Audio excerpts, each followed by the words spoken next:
Hello દોસ્તો, good morning. આજે સ્વાગત છે આપનું ટ્રાવેલર બાય ઇન્ડિયાના વ્લોગમાં. આપણે આજે જવાના છીએ દાર્જિલિંગ. દાર્જિલિંગમાં ટોય ટ્રેન અને ઘણા બધા બીજા ટી ગાર્ડનના પ્લેસ પણ જોવાના છે. અને અત્યારે બ્રેકફાસ્ટ અને ભગવાનને ફરી એકવાર યાદ કરી અને આપણે આ પેલિંગથી નીકળવાના છીએ. આજે પેલિંગમાં છેલ્લો દિવસ છે અને રસ્તામાં જે સાઇટ સીન છે તે કરતાં કરતાં આપણે દાર્જિલિંગમાં જવાના છીએ.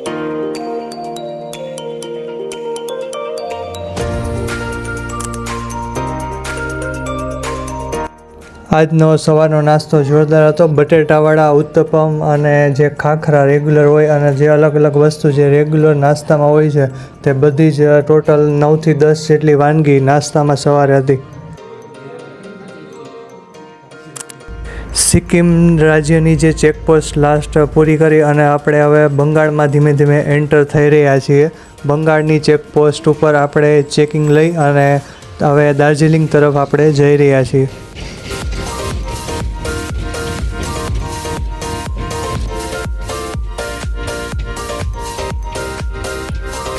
સિક્કિમમાંથી બંગાળમાં આવી ગયા ને.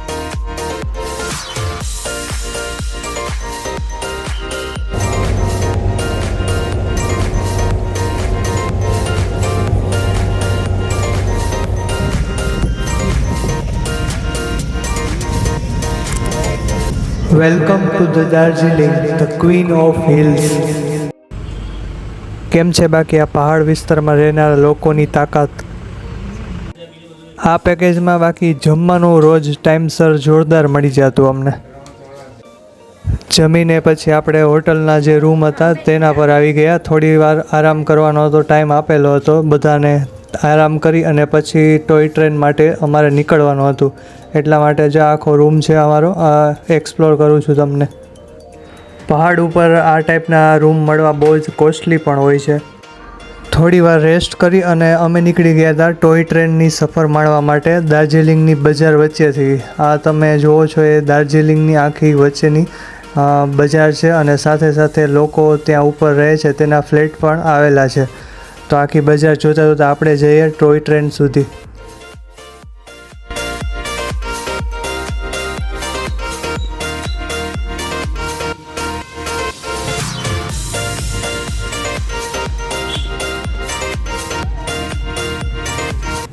અત્યારે આપણે આવી ગયા હતા દાર્જિલિંગના જે રેલવે સ્ટેશન છે તેના પાસે અને આપણે અહીંયા ટ્રેન આવવાની હતી. તેમાં બેસી અને આપણે આખું દાર્જિલિંગ એક્સપ્લોર કરવાનું છે. પર પર્સન જોઈ રાઈડ ડીઝલ એન્જિનની ટિકિટ છે 1000 રૂપિયા અને જે સ્ટીમ એન્જિન આવે છે એની ટિકિટ છે 1500 રૂપિયા પર પર્સન. તો મિત્રો આ છે આખું આ રેલવે સ્ટેશન જે દાર્જિલિંગમાં આવેલું છે. અહીંથી આપણી જે રાઈડ આવવાની છે અને જો સામે આપણા સાથી મિત્રો હાઈ પણ આપને કહે છે. અને આ જગ્યાએથી આપણે બેસી અને ઘૂમ સ્ટેશન જવાના છીએ અને ઘૂમ સ્ટેશનથી પછી પાછા દાર્જિલિંગ સ્ટેશન આવવાના.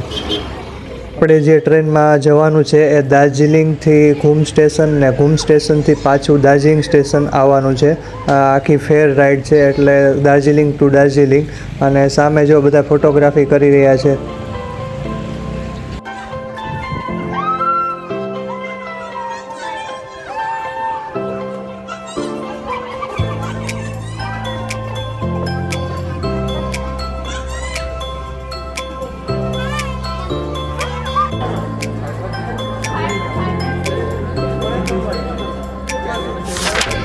ફાઇનલી ઘણા કલાકો પછી એક ટ્રેન આવી રહી છે. જોઈએ આપણે આમાં જવાનું છે કે નહીં એની પહેલાં ચેક કરી લઈએ આપણે એન્જિન નંબર અને બધું ટિકિટ નંબર નહીં. પછી જોઈએ આપણે અંદર જવાનું છે કે નહીં.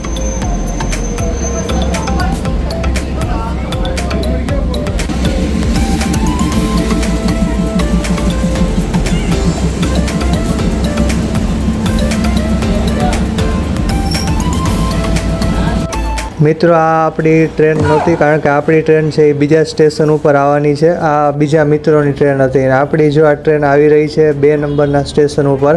આ જગ્યાએથી આપણે બેસવાનું છે આ ટ્રેનમાં. તો ચાલો સફર માણીએ આ ટ્રેનની અને દાર્જિલિંગના સિટીની.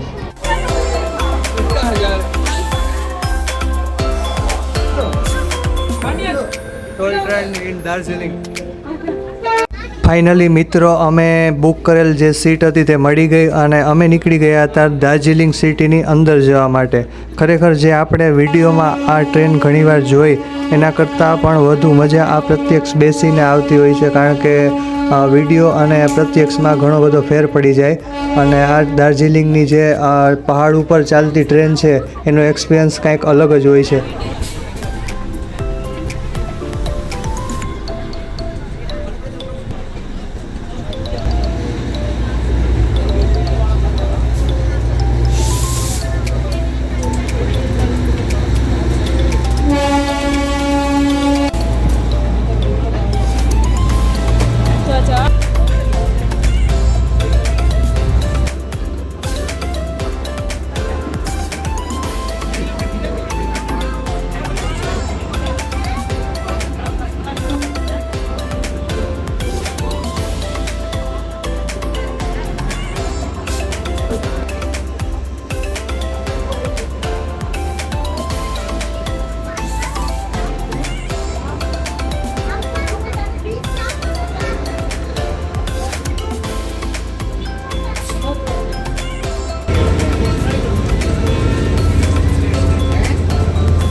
અત્યારે આપણે આવી ગયા છીએ બતાસિયા લૂપ, કે જ્યાં વોર મેમોરિયલ છે અને અહીંયા લોકો ફોટોગ્રાફી અને વિડીયોગ્રાફી કરતા હોય છે, કારણ કે આ વ્યૂ પોઈન્ટ છે.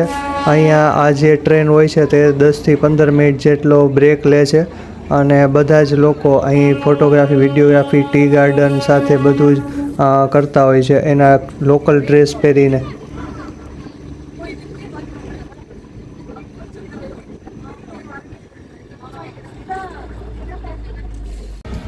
આપણે થોડાક ફોટા પાડી અને વિડીયો લઈ અને પાછા ટ્રેનની સીટ ઉપર બેસી ગયા, કારણ કે 10થી 15 મિનિટ જ બ્રેક હોય છે અહીંયા ટ્રેનનો. પછી આગળ ઘૂમ સ્ટેશન સુધી નોનસ્ટોપ જાય છે.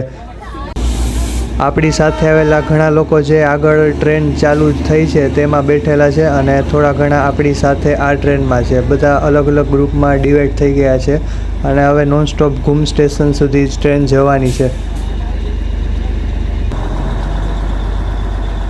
તો મિત્રો અહીંયાથી આપણે નીકળી ગયા છીએ અત્યારે ઘૂમ સ્ટેશન જવા માટે. એનો પાર્ટ 2માં આપને આખો વિડીયો આવશે, એટલા માટે આ વિડીયો લાઈક કરજો, શેર કરજો અને જો ચેનલ સબસ્ક્રાઈબ ન કરી હોય તો સબસ્ક્રાઈબ પણ કરી દેજો, જેથી આગળના વિડીયોઝ તમને મળતા રહે. બતાસિયા વોર મેમોરિયલ.